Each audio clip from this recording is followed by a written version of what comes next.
பரிசுத்த நாமத்திற்கு ஸ்தோத்திரம். உங்கள் அனைவருக்கும் எனது அன்பான வாழ்த்துக்கள். இது கர்த்தர் உண்டு பண்ணின நாள். இதிலே களிகூர்ந்து மகிழ கர்த்தர் நமக்கு உதவி செய்வாராக. இந்த ஞாயிற்றுக்கிழமை காலையில் ஒரு வேத வசனத்தை நான் உங்களுக்கு வாசிக்க விரும்புகிறேன். 1 கொரிந்தியரின் புஸ்தகம் 1ஆம் அதிகாரம், அதில் 26ஆம் வசனத்தினுடைய முதல் பகுதியையும் 28ஆம் வசனத்தையும் நான் வாசிக்கிறேன். எப்படி எனில், சகோதரரே, நீங்கள் அழைக்கப்பட்ட அழைப்பை பாருங்கள். 28ஆம் வசனம், உள்ளவைகளை அவமாக்கும்படி உலகத்தின் இழிவானவைகளையும் அற்பமாய் எண்ணப்பட்டவைகளையும் இல்லாதவைகளையும் தேவன் தெரிந்து கொண்டார். என்ன அழகான வார்த்தைகளில். அப்போ கர்த்தர் தெரிந்து கொண்டவர்கள் எல்லாரும் எப்படி அவர் தெரிந்து கொண்டார்னு கேட்டா, இல்லாதவங்களை தெரிந்து கொண்டு அவர்களை எக்யூப் பண்ணி உள்ளவர்களை அவமாக்கத்தக்கதான அளவுக்கு அவர்களை எடுத்து பயன்படுத்துகிற ஒரு நல்ல தேவன் நம்முடைய தேவன். உங்களை பற்றி யோசிக்கிறீங்களா? எனக்கு எதுவுமே செய்ய இயலாது, வியாபாரம் செய்ய இயலாது, தொழில்னா தொழில் செய்ய இயலாது, டீச்சிங்னா தெரியாது, எல்லாமே ஒன்றும் தெரியாது நான் எம்மாத்திரம். இல்லாதவைகளை அவர் தெரிந்து கொண்டுதான் அவர்களை விசேஷமானவர்களாக அவர் மாற்றி போடுகிறார்.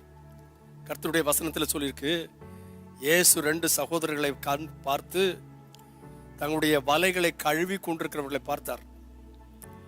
அவர்கள் மீன் பிடிக்கிறவர்கள் என்று அவருக்கு தெரியும். அவர்களை பார்த்து சொன்னார், என்னை பின்பற்றி வாருங்கள். அப்ப தேவனாய கர்த்தர் கொடுக்கிற அழைப்பெல்லாம் நாம் யாரா இருக்கிறோம் என்கிறதற்காக அவர் அழைக்கவில்லை. அவர் நம்ம என்னவாக மாற்ற விரும்புகிறார் என்பதை நினைத்து நம்மை அழைக்கிறார். சந்தோஷமாய் பின்பற்றினோமானால் அவர் நம்மிடத்தில் விரும்புகிற காரியத்தை அவர் நமக்காக செய்வார், நமது மூலமாய் செய்வார், நம்மை கொண்டும் செய்வார். ஆகையினாலே இந்த காலை வேளையில அவருடைய அழைப்பை கேட்டு பின் செல்ல கர்த்தர் நமக்கு உதவி செய்வாராக. உள்ளவைகளை அவமாக்கும்படி உலகத்தில் இழிவானவைகள் அற்பமாய் எண்ணப்பட்டவைகள் இல்லாதவைகள், இது 3 நீங்களானா உங்களை தான் கர்த்தர் விரும்புகிறார். பின்னால ஓடி வாருங்கள், அவர் உங்களை பெரிய காரியத்தை செய்ய கர்த்தர் உதவி செய்வார்.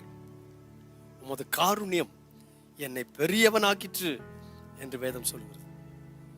பரிசுத்தமுள்ள எங்களுடைய நல்ல பிதாவே, இந்த நாளில் எங்களுடைய அழைப்பை நாங்கள் காண எங்களுக்கு உதவி செய்யும்.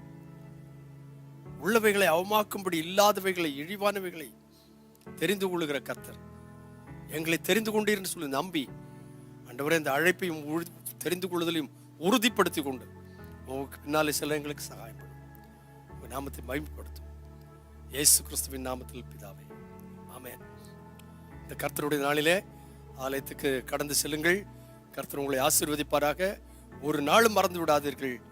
உங்களுடைய அழைப்பு விசேஷமானது, அதை காத்துக்கொள்ளுங்கள். God bless you.